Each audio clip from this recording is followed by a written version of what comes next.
Je viens demander pardon à quelqu'un que j'ai blessé. Je te demande pardon.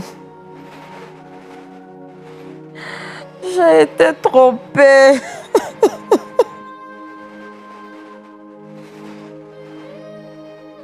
Je te demande pardon. J'ai été trompée.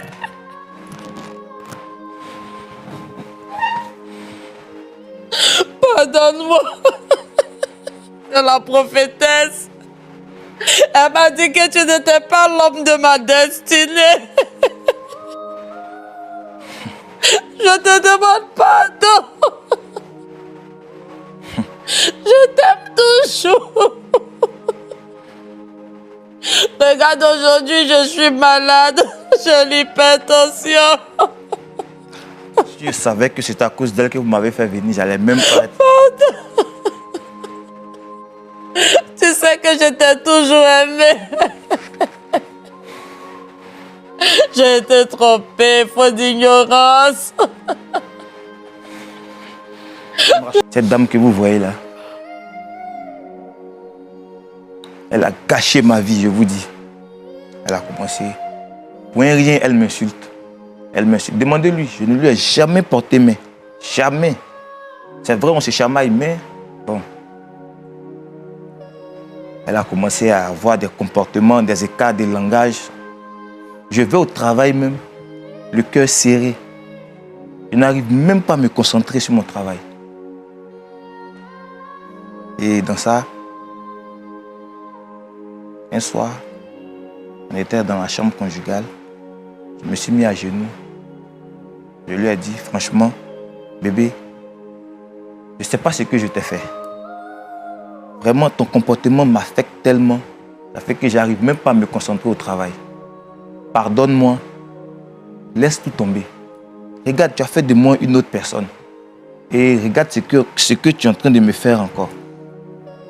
Je ne vois pas une autre femme dehors. Je vois personne d'autre même. Voilà mes téléphones. Tu peux faire tout ce que tu veux. Va te renseigner où tu veux. Je ne fais rien dehors. Elle ne voulait rien comprendre. Elle a commencé à parler. Et elle m'a dit même que si je continuais, elle allait aller se coucher au salon. Donc je me suis calmé. Et dès que je me suis couché, elle m'a dit, et je cite d'ailleurs même c'est bon, je veux qu'on divorce. Elle me dit, ah, en tout cas, moi je veux divorcer. Hein. Et puis si tu ne veux pas même là, je vais partir. Chose bizarre, les 2 semaines qui ont suivi, elle a quitté la maison. Je quitte au travail, je viens, je suis seul, c'est moi-même qui dois préparer pour pouvoir manger. Elle me voit dehors, elle ne me salue pas, elle me dépasse. Je m'humilie, je me mets à genoux dans la rue, les gens me regardent. Bon, les gens ont commencé à dire c'est ça. Quand vous voyez les gens, vous ne les étudiez même pas avant de les marier. Bon, chacun disait ce qu'il voulait. Tellement je ne supportais plus, je suis allé prendre une bière. Et frère Roland, une bière que je suis allé boire là, je me suis retrouvé à boire 2 casiers. Je le dis et je pèse mes mots. Ce jour-là, j'ai bu vraiment. Je ne partais plus au travail et ils se sont séparés de moi. Bon, je n'arrivais plus à payer la maison.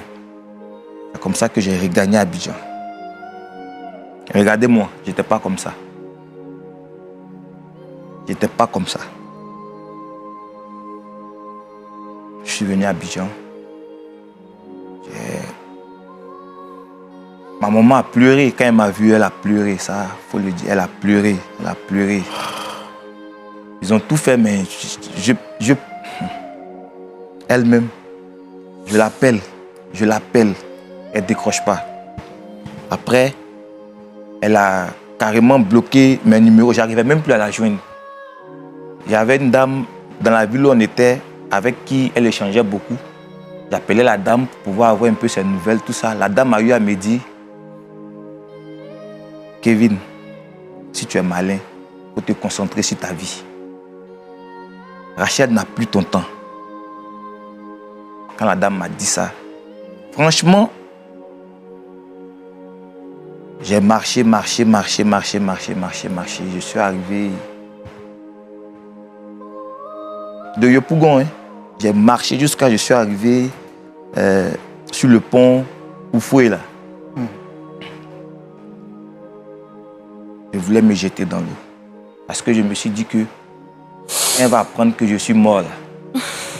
Peut-être elle va savoir qu'elle a fait vraiment du mal à quelqu'un. J'étais arrêté là.